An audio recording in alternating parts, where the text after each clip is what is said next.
Hey, my name's ShawNshawN. I do art on ShawNshawN.co and specials on eBay. Today we're going to review Ad Astra.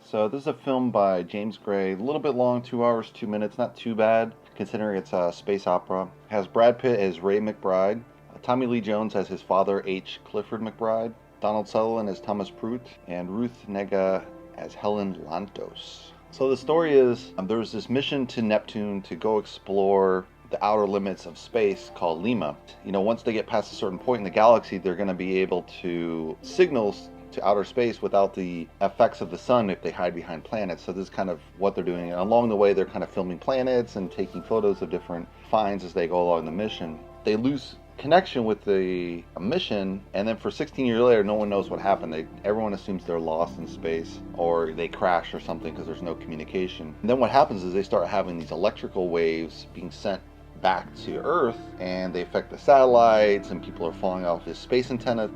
And on the planet, there's actually having disruptions, and it's killing people, supposedly 43,000, although it's electric, so I don't know how it would kill people, but I guess if you threw up a turbine dam, maybe, I don't know. They don't really explain that. I think they could have filmed more of that, would have gave a lot more drama. So you have all these waves, and then there's this mission to send the son of the Lima mission, which is Clifford McBride. They're going to send Roy McBride to kind of track down his father and then make communication with him and then figure out what's happening with Lima. But then as it goes along the story, Roy kind of finds out there's different angles to the story that he didn't know about. Also different realities of space life on different planets and different moons as we discover along the way. So my analysis is there's a lot of lack of action in the film. So film is really, there has to have action and conflict to really make the story. And in this case, there's, some missing elements there where there could have been. So one of the things I think that didn't work for me was the relationship between Roy and his father. So there's this gap where he leaves when he's 29 and then he disappears for 16 years, right? And the son assumes he's dead.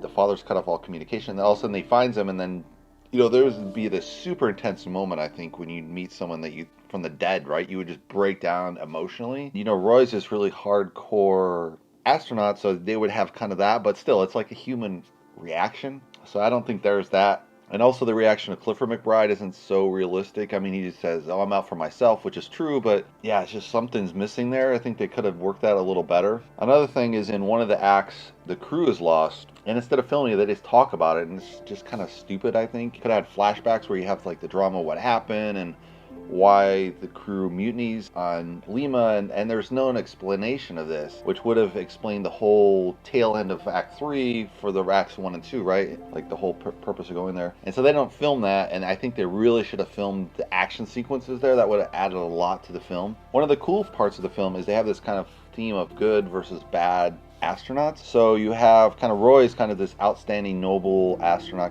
not first generation, but he still has the character of the first generation astronauts, which is explore space, work on stuff, but he's kind of doing this average menial repair work on the space antenna before he's kind of connected to do this secret mission to go find his father. And when he goes to the moon, you go to the moon and it's just all colonized. They got restaurants and people are going there for tourism, and people are saying, man, if your father was here, he'd just take away this whole thing. This is crap, because his father went there just to explore the galaxy and the universe, right? So kind of a pure space mission from the early astronaut days, the 60s, 70s, 80s. And now it's gotten into this thing where it's just kind of people are going up there. They're starting to strip the moon for resources. So they have a little bit of that. So that's a pretty interesting angle as far as you have these pirates and, these raiding parties. It doesn't tie well into the story, like why they're attacked. It doesn't make any sense, because if you're raiding for resources, why would you just steal other people's spaceships or whatever, or not spaceships, but the actual traveling vehicles like that? I don't think that would be any value. The value would actually be, equipment that you could use to dig the earth of the moon to drag out resources, and they don't really show that. So that would have made more sense, I think, if they were, I don't know, say if they were driving a diamond ship that excavated diamonds, yeah, then they would be raided. But if they're just a traveling vehicle, why would they be, who the hell's going to raid a Jeep on the moon? I don't know, maybe it makes sense somehow, but I think there was something a little bit missing there, but it really added a lot of dimensionality to the movie as far as you don't know where the mission's going at this point. And I think they did that pretty well. Another miss, I think, in the film is this character of Helen. So Helen at some point, reveals to Roy that, there was this mutiny. But obviously they don't film the mutiny. They don't show the reaction of Helen in her youth of how she would have reacted to this. And she's been only living on Mars, and she's only been to Earth once. So she has this really adverse take on life because she's lived on Mars her whole life versus Roy, who's lived on Earth primarily and gone to space back and forth. So it's really kind of this really nice juxtaposition. And I think they lost a lot there as far as what they could have really developed between that character and why, she's so angry, but they don't really show her being that angry. I mean, she's kind of fed up, but it's not super fed up. So you're like, it's also bizarre too because she's the director of Mars, but then there's this top secret mission and it's somehow above her. Like, I guess that makes sense, but somehow it doesn't really make sense. The people at the top leadership would be in the know of the top secret mission somehow.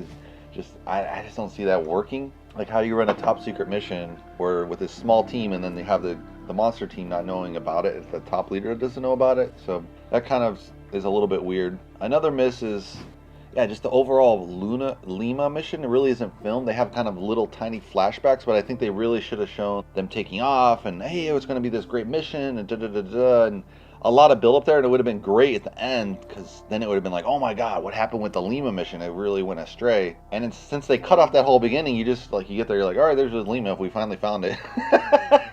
They should have really built up why Lima was important, what was behind Lima. They should have had more feedback there and more lines for Tommy Lee Jones as far as building out what that character was about, where it was going, the whole point of it. Earlier, they should have had some flashbacks from Lima as far as going out to this outer space and all their dreams and everything. And they just have a little tiny images shown. They really should have developed some of the characters of Lima for it to even make sense, I think. So they probably need at least 10 minutes of film there and then 10 minutes at least cut out of the rest of the film, which I don't think it would have been too bad because there's some dead areas in here because they kind of show the realistic, not the realistic travel, but they kind of make it as realistic as possible as far as, kind of losing your mind traveling. And the other thing that doesn't make sense is once they get to Lima, they're in the gravity pool of Neptune, but they're in a gravity-free zone, but for decades, there's no way you would survive decades. You would have been like a skeleton. You wouldn't look. Tommy Lee Jones doesn't look good, so that works well in the film. However, just I just don't think it'd be realistic. You'd live that long with the type of ship he's in. He's in a kind of a linear rocket ship, and to be in a space that long, you'd have to be in some kind of rotation, so you'd be able to exercise and keep him fit. That just seems to be missing, I think, in that part. So that it just seems kind of unrealistic. Also, his food supply. How does his food supply keep going? They don't really explain that either.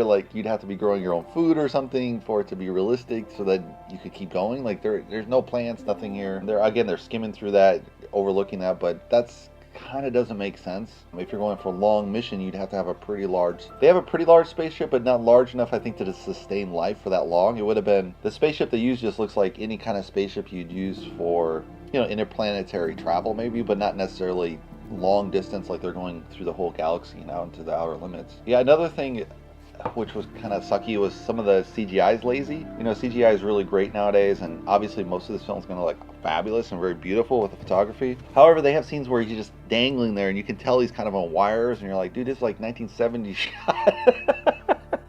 With modern day film, right? You're like, if you look at Apollo 13, they actually did, the way they filmed it is they would stage an aircraft in the inside to look like an inside of Apollo, and they go up into the high atmosphere and then dive, and then during these dive sequences, for a certain segment of time, a really short window, 40, I think it's a minute, it takes on the effect of gravity free. And so they film all the shots and they had to shoot it 600 times to get these shots right. And they obviously didn't do any of this in this film. They spent the budgets, I don't know, maybe on Brad Pitt's salary. I don't know. They're huge characters. Another weird thing that doesn't make sense too is you have Donald Sutherland, which is a friend of Tommy Lee Jones. Thomas Pruitt is a friend of Clifford McBride. And he's old as shit, dude. And you're like, they wouldn't set him up as an astronaut, dude. He's just way too old. I mean, they sent up the first guy in space, Glenn, whatever. But yeah, realistically, does he make a good candidate for a space astronaut? I really don't think so. I mean, I think, Brad Pitt's really pushing the boundaries of where you would realistically kind of cut off. Late 40s, you probably cut off because at that point you start having pains in your body and aches and pains. And unless you're in fabulous shape, you're really not going to be fit for the mission. So I think 20s to 30s is a more realistic age for this. You might have some older captains that are 40s, but on the moon, it makes sense you'd have these older guys, but not necessarily for the rest of the mission. So that kind of doesn't fit together logically. But overall, it's kind of a fun film. It's a little bit long, this is Space Odyssey. They do have some, I'd say the first two acts are pretty good, and the third act kind of But again, that's due to the directing and the choices they made in the film as far as not filming the mutiny and not filming the whole point behind the Lima project. They just kind of tell you in really brief seconds. It's like, you should just film that, dude. It would have made way more sense. The other thing is the music's really annoying. Like, I got a headache after this. I don't know if it's tied to music, but they're kind of showing